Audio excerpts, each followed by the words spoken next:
الحمد لله رب العالمين. الحمد لله رب السماوات ورب الأرض رب العالمين.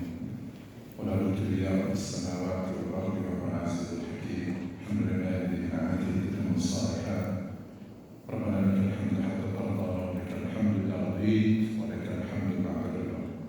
صلى الله وسلم وبارك على سيد الأولين والآخرين محمد وعلى آله وصحبه أجمعين ومن تبعهم بإحسان إلى يوم الدين.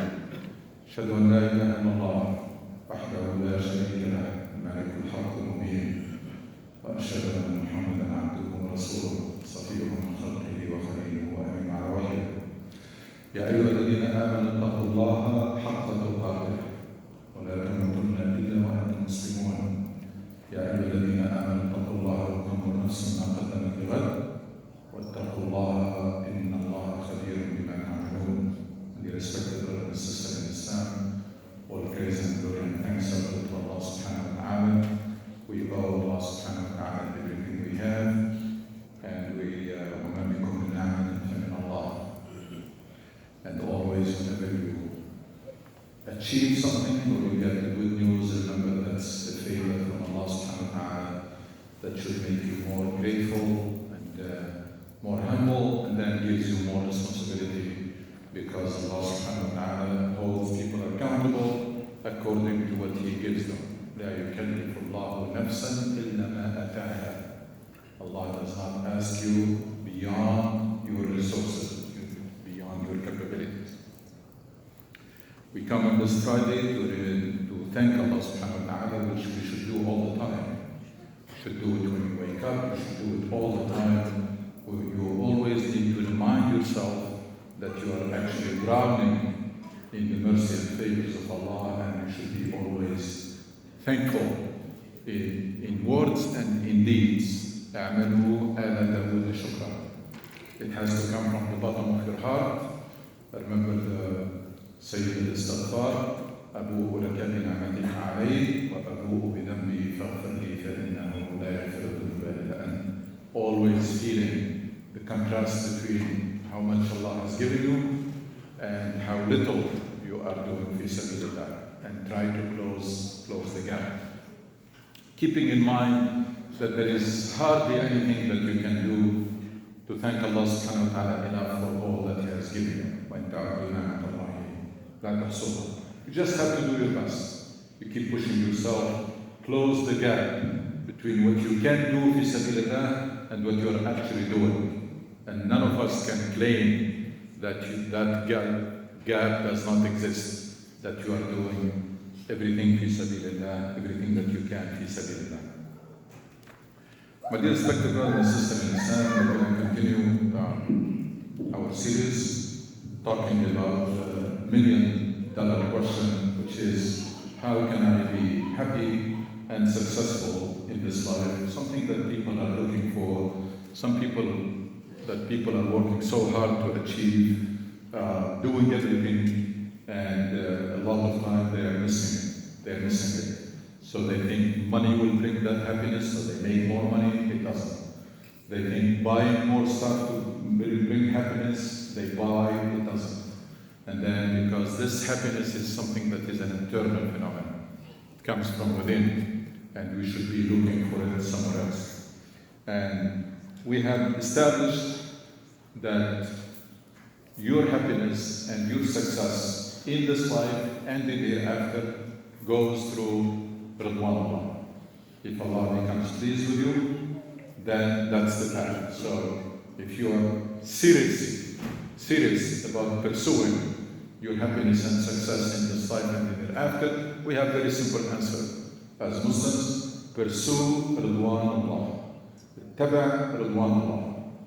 You pursue Ridwanullah, that's where you're going to find your happiness and your success both in this life and in the hereafter. And we mentioned why. Because Allah subhanahu wa ta'ala loves us more than a mother loves her child. He loves the best for us. He wants us to be successful and happy. He is the all-knowing. He knows what is best for us. And He is Rabbul Alameen. He is the Lord of the worlds. Everything is in His hand. So if He's pleased with you, then you got it made. So pursue Ridwanullah. And Allah subhanahu wa ta'ala promised in Quran, those who pursue Ridwan. By the way, Ridwanullah is seeking, making Allah pleased with you.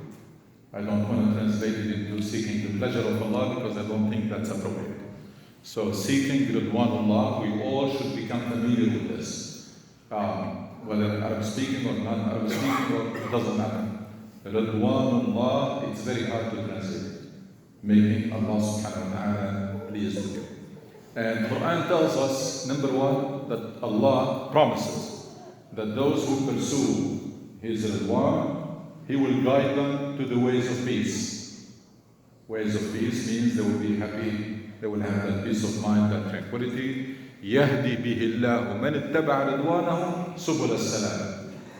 Allah will guide with this Quran those who are pursuing His Ridwan, the ways of peace, the ways of happiness and tranquility. And so Allah subhanahu wa ta'ala promised that. And then Allah subhanahu wa ta'ala tells us that on the day of judgment, that's the biggest prize. After people are admitted to heaven, Jannat tajri min tahtiha, and then وَرِضْوَانٌ مِّنَ اللَّهِ أَكْبَرُ.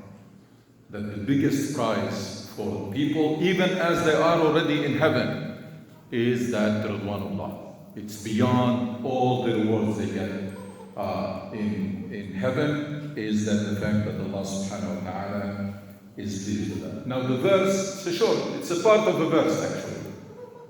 يَهْدِي بِهِ اللَّهُ مَنِ اتَّبَعَ رِضْوَانَهُ. It's in Surah Al-Ma'idah. Allah will guide with this book those who are pursuing His Ridwan to the ways of peace. So, it tells us that those who pursue Ridwanullah will be guided to the ways of peace. And it tells us that the way to do that is through the Quran. So, in part of a verse, it shows you the way, the direction, and how to get there. Yahdi bihillahu. So, and that's what we established already, that any Muslim who is serious about pursuing Ridwanullah should be studying the Quran. Again, any Muslim who is serious about pursuing Ridwanullah, and you're not taking it for granted, you don't believe that it's already in the pocket, then you have to be studying the Quran, because that's what the verse says. Study, not just read. I know that some people, they don't even read Quran. But I know there are people who read Quran, people who listen to the Quran, people who are in Quran schools, memorize, people who are learning tajweed. All of this is great. But none of this comes before studying the Quran, study to understand and implement. So we need to switch this idea of I'm reading Quran for ajr, for reward, so I want to know, I want to read as many pages as possible, to the reading, studying the Quran for guidance. I'm looking for the direction. Why? Because the Quran has the direction. Quran has the direction to Ridwanullah and Jannah. You are serious about seeking Ridwanullah, the directions are there. They are in your hand. They are accessible. You will find the direction that guides you to Ridwanullah. So we study the Quran for guidance. Now, studying the Quran has a lot of benefits. It strengthens your relationship with Allah subhanahu wa ta'ala. So it has the direction to Jannah, heaven, and Ridwanullah, but also it strengthens your relationship with Allah subhanahu wa ta'ala. Why? Because Quran is essentially about Allah subhanahu wa ta'ala. In most parts of the Quran, Allah is telling us about Himself. He's telling us what He likes, what He does not like, His attributes, His names, etc. So He is revealing or explaining Himself to us. So you want to know more about Allah subhanahu wa ta'ala, study the Quran. You want to strengthen your relationship with Allah, study the Quran. You know you're looking for the direction to Ridwanullah, study the Quran. Why? Again, these verses of Quran, subhanAllah, Allah subhanahu wa ta'ala who created those hearts knows that these verses of Quran, each one of them works on one aspect of your relationship with Allah subhanahu wa ta'ala. You read a verse, it makes you loving Allah more. You read another verse, it makes you more thankful to Allah. Another verse will make you revere Allah or feel shame, haya, tawakkul, shukr. All these aspects, Quran strengthen them in very effective way. So the more you study the Quran, the more those aspects of your relationship with Allah subhanahu wa ta'ala will be strengthened. Again, I use always the analogy for muscles. How you build muscles, you work them out. If you stop working a muscle, it will become weak. You keep working. Same thing. Our relationship with Allah subhanahu wa ta'ala has a number of aspects. Each one of them needs work. And the best work comes to studying the Quran. When you study the Quran, you learn about Allah subhanahu wa ta'ala. And the Rasul sallallahu alaihi wasallam promised, the more you know Allah, the more you love Him. So the chain is there. When you study the Quran, you get to know Allah subhanahu wa ta'ala. And please, whenever I say one of these things that we need to do, number one, never take any of this for granted. Never say that I already know Allah enough, because that does not exist. And never say that I think or I believe that Allah is pleased with me, because that's wrong. It's wrong to feel that way. We hope that's the case, but we should never take things for granted. We need to be working on it. So we hope, but also we need to be worried. It's that balance between hoping, because the mercy of Allah subhanahu wa ta'ala is unlimited, but also worrying. That balance which will keep you on track. So the more you know Allah, the more you love Him. And the more you love Allah subhanahu wa ta'ala, until you reach a point where you love Allah more than anything else. That should be your goal. Your goal is to reach that point where you love Allah more than your family, more than your children, more than yourself. It's not easy to reach that level, and it's not easy to stay there. It requires work to reach that point where Allah subhanahu wa ta'ala is more beloved to you than anything else, including yourself. That should be the target. And the target also is when you reach that point, as you are getting closer and closer to that point, what's going to happen? Allah subhanahu wa ta'ala will be in your mind all the time, or at least most of the time. You will be mindful of Allah. You will remember Allah subhanahu wa ta'ala all the time or most of the time. And that's taqwa. The best translation of taqwa, piety, is being mindful of Allah. You increase the presence of Allah subhanahu wa ta'ala. Because we know when you love someone so much, you will be thinking of that person all the time. When you love Allah subhanahu wa ta'ala, you will be thinking of Him all the time. And you will be always looking for ways. What is it that I can do so that Allah will be pleased with me? That's what we do in human relationship. It should be even greater when it comes to relationship with Allah subhanahu wa ta'ala. At the same time, Quran gives you the direction to Ridwanullah.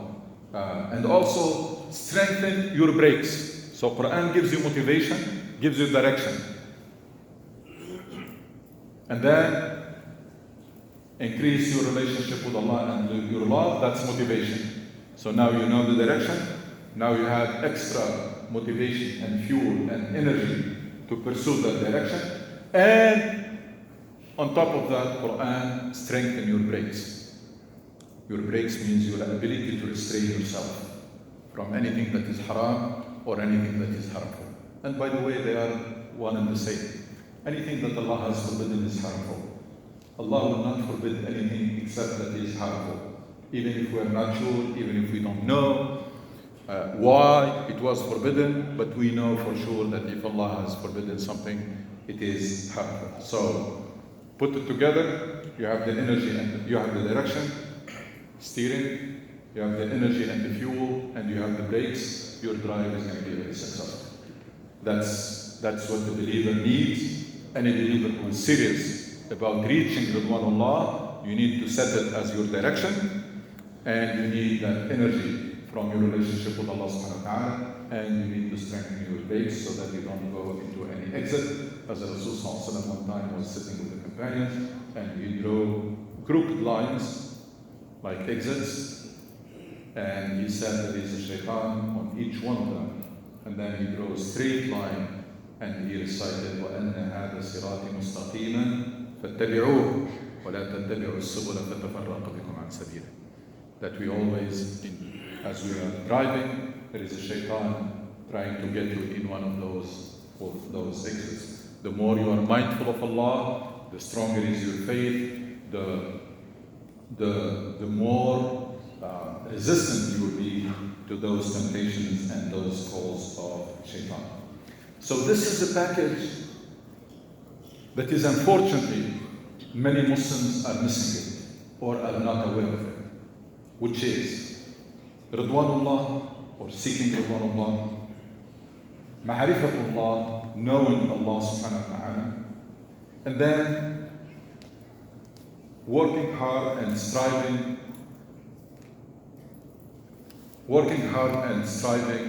to understand and fulfill the purpose of Allah.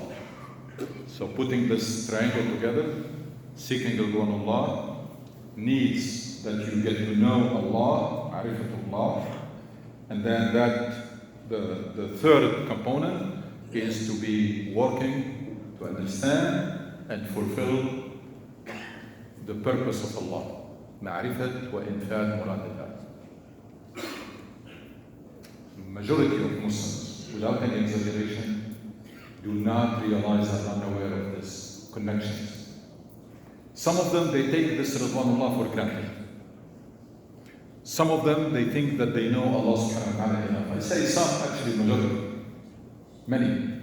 They think that they know Allah enough, which is wrong. Many, they think that they are already there. They take Ridwanullah for granted. Many, they think they know what Allah expects from them, and they are already doing it. That's the vast majority of us. What we need is for all of us to be aware of these connections, that if you are serious about Ridwanullah, you need to work about knowing Allah, and you need to be working about knowing and fulfilling the purpose of Allah subhanahu wa ta'ala. Again, some people, they take it for granted. Some people, they wrote their own job description. Basically, they say, okay, what is it that Allah expects from me? He wants me to pray and to fast and to avoid drinking and zina. I'm doing that.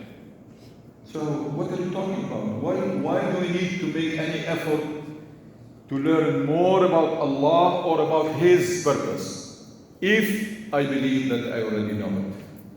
And if I believe I'm already doing what is expected from me. And that's unfortunately totally wrong. Reducing this relationship and this deen to a short list of do's and don'ts. There are a couple of things that we need to do and a couple of things need to be avoided. It's a major blow to this great, inspiring, and empowering religion. And some people, they don't even do that, and they say they're still counting that Allah will be forgiving them. And you hear this all the time. People who are not with us here today, if you ask them, they say Allah is Ghafur Rahim, so He will forgive my sins. So taking things again for granted and being complacent. So the first thing, if we want to put our life in order, the first thing is to make Ridwanullah as your ultimate goal, and to make knowing Allah and knowing His purpose and fulfilling His purpose murad, la your mission. If you adopt this, everything else will fall in place. I have a goal, ultimate goal, which is seeking, pursuing Ridwanullah. I will never take it for granted. So whatever pushes me forward in that direction, I'm going for it. Whatever is going to push me back or distract me, it's out. And then what? That's my ultimate goal. And what is my mission? My mission is to dedicate my life to get to know Allah subhanahu wa ta'ala more and more until I meet Him. to get to know His purpose more and more, and to fulfill it to the best of my ability. What is it that Allah subhanahu wa ta'ala wants to happen? What is it that I can contribute to that? What can I make it happen? What can I contribute to that?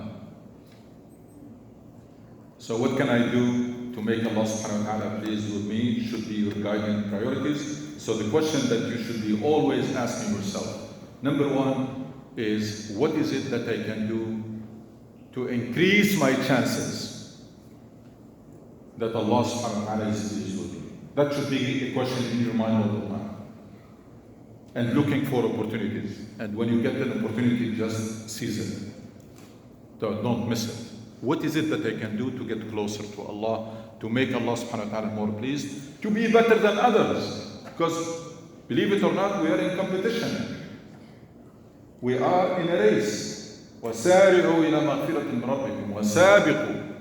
So we are in a race and we are in a competition. لِيَبْلُوَكُمْ أَيُّكُمْ أَحْسَنُ عَمَلًا. We're here to be tested who is the best indeed. So you want to be the best. That's one. Second, what is it that Allah subhanahu wa ta'ala wants to happen? And what is my contribution? And number three, what is it that Allah subhanahu wa ta'ala wants me to do at this moment? As we explained last time. There is a concept that I hope that all of us will be aware of, call it wajibul waqt. The calling of the moment. The duty of this moment. What is my calling now? Your calling at this moment is to be in the masjid praying Jumu'ah. That's your calling now. But what is your calling after that? What is your calling before? From the moment you wake up to the moment you go to sleep, that question should be in your mind all the time. What is my calling? What's my duty? What is my obligation? Where am I expected to be? What is it that am I expected to do? And do it with no hesitation. You become true servant of Allah. Oh Allah, tell me, what do you want me to do at this moment? And we mentioned some examples. We said that when you are at work, you perfect your work. When it comes time for salah, you perfect your salah. When you're driving, you drive defensively. When you are with the family, you spend quality time with your children, raising them. That's the calling of the moment. When you are eating, you eat healthy. And when you are exercising to keep yourself healthy, all of these becomes the calling of the moment, and they become an act of worship. And by the way, that's the only way you can turn all your life into an act of worship. وَمَا خَلَقْتُ الْجِنَّ وَالْإِنسَ إِلَّا لِيَعْبُدُونِ. Allah subhanahu wa ta'ala says that we were brought to this life for only one purpose, which is to worship Allah. How can we worship Allah 24/7? By asking yourself this question. What is the calling of the moment? What's my duty now? And I do it. You do it fi sabilillah. And any act that you do it correctly, and you do it with the proper intention, it becomes an act of worship, even if it is a routine. That's what Rasul sallallahu alaihi wasallam mentioned.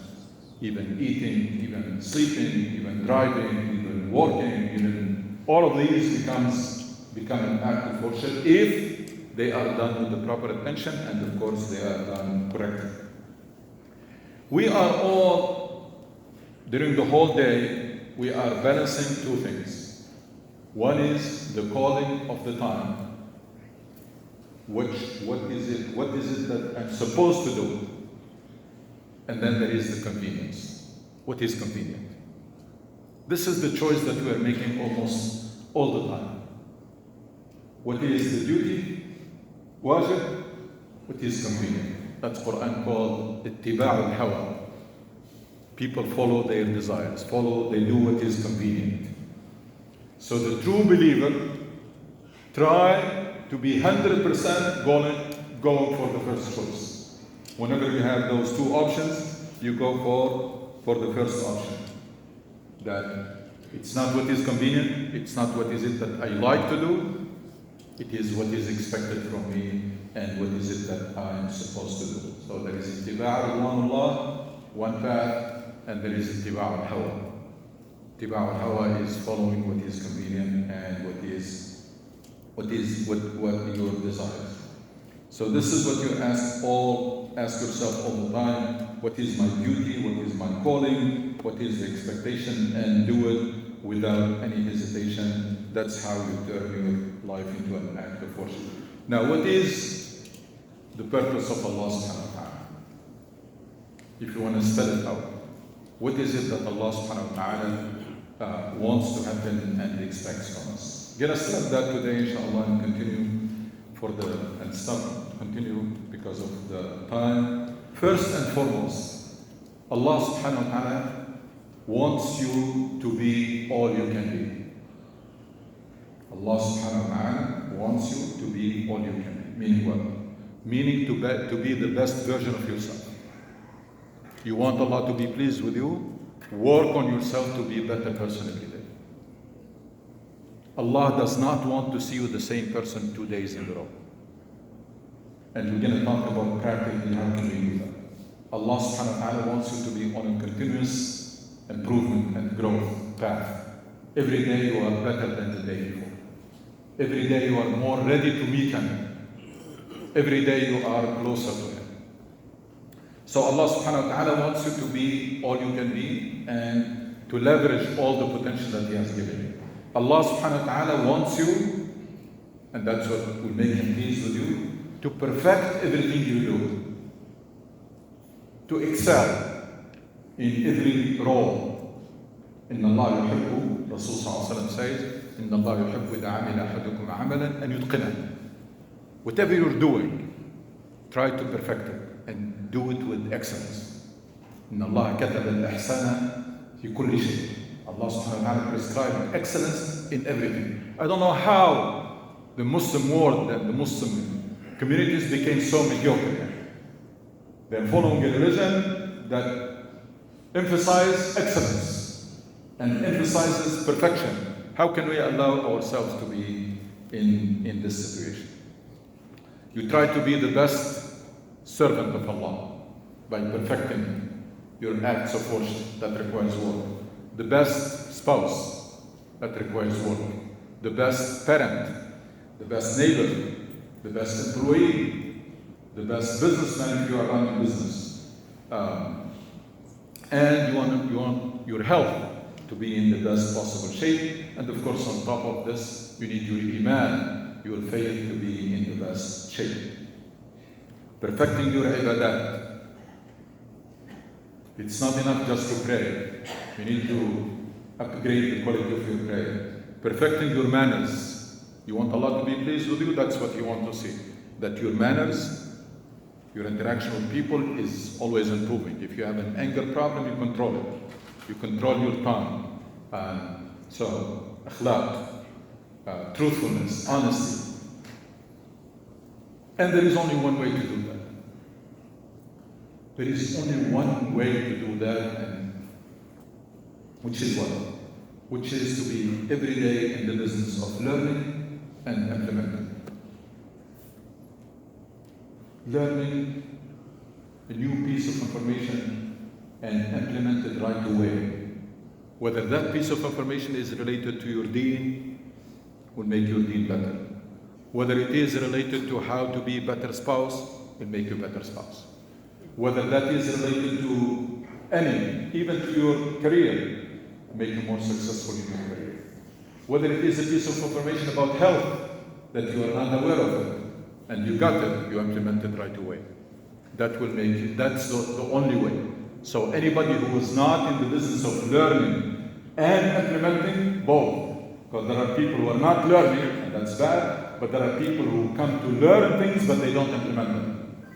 They don't have the will and the discipline that if I came to know that there is a bad habit that I'm doing, I'm going to stop it. There is no such thing that I'm weak or I cannot stop this. I know this is detrimental, I know it's bad, but I'm sorry, I cannot stop it. There is no such thing. All habits are acquired. All habits, everything in this life is a choice. But there are some choices that we made for so long, they became habits. And when they became habits, we think that we cannot change them. That's not true. Scientifically, it was proven that every good habit you can acquire it if you force it on yourself for 3 weeks or more, and every bad habit you can get rid of it if you do the same. Allah subhanahu wa ta'ala created us very flexible and we can adapt. So remove that from your mind that this is the way I am, or I cannot stop this, or I cannot do that. That's not true.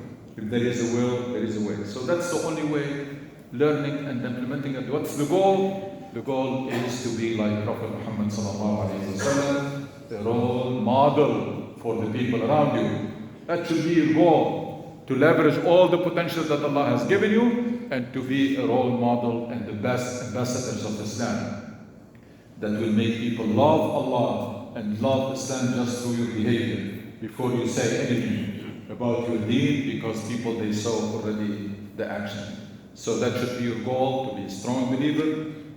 This self-development work, to be a strong believer, because Allah loves strong believer more than weak believer. And the stronger you are, the more you can do fi sabilillah. And to be a qudwa, as like Prophet Muhammad sallallahu alaihi wasallam, لَقَدْ كَانَ لَكُمْ فِي رَسُولِ اللَّهِ أُسْوَةٌ حَسَنَةٌ. Each one of us should be the role model for the people around you. وَتُوبُوا إِلَى اللَّهِ إِنَّهُ غَفُورٌ رَحِيمٌ.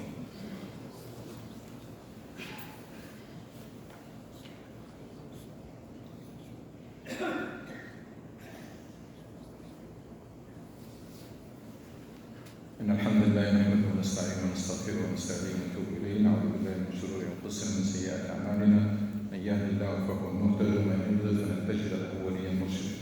My dear respected brother and sister in Islam, inshallah we'll be talking more about this, how to become a role model for people around you and why this is important. But the second goal for you, if you want Allah subhanahu wa ta'ala to be pleased with you and you want to be like Prophet Muhammad sallallahu alaihi wasallam, Prophet Muhammad sallallahu alaihi wasallam was sent as mercy to humanity. Rahmah lil alamin. You want Allah subhanahu wa ta'ala to be pleased with you, you want to be like Prophet Muhammad sallallahu alaihi wasallam, mercy to the people around you. Mercy to the people around you. And also we're going to talk about how we can achieve it. My dear respected brother and sister in Islam, in closing, unfortunately, one more tragedy added to Muslim tragedies. It's getting longer and longer. So after the millions of refugees from Iraq and from Syria, and then from Gaza, inside Gaza even, the tragedy, and then from Sudan, and now from more than a million refugees from Lebanon. So it is about time for us to realize that something different has to be done. We cannot keep doing the same thing and expect different results, because we have been in this cycle for too long. For too long, we have been moving in circles, and some of us have lived enough to see this happening repeatedly. So people have to realize that our situation can and should change, but it's not going to happen by wishful thinking or daydreaming or quick solutions or patchwork.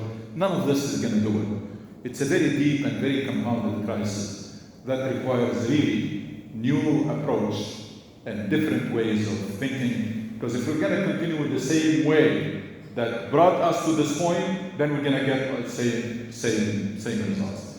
Keep all of them in your prayer. May Allah subhanahu wa ta'ala protect them, and may Allah subhanahu wa ta'ala alleviate their suffering. And may Allah subhanahu wa ta'ala help putting an end to all these wars and tragedy. ربنا كن الدنيا حسنة وفي الآخرة حسنة وقنا عذاب النار. اللهم اشف مرضانا وارحم موتانا وتوفنا وترضى عنا واختم بالصالحات أعمالنا واجعل خير أعمالنا خواتمها وخير أيامنا من الأوقات.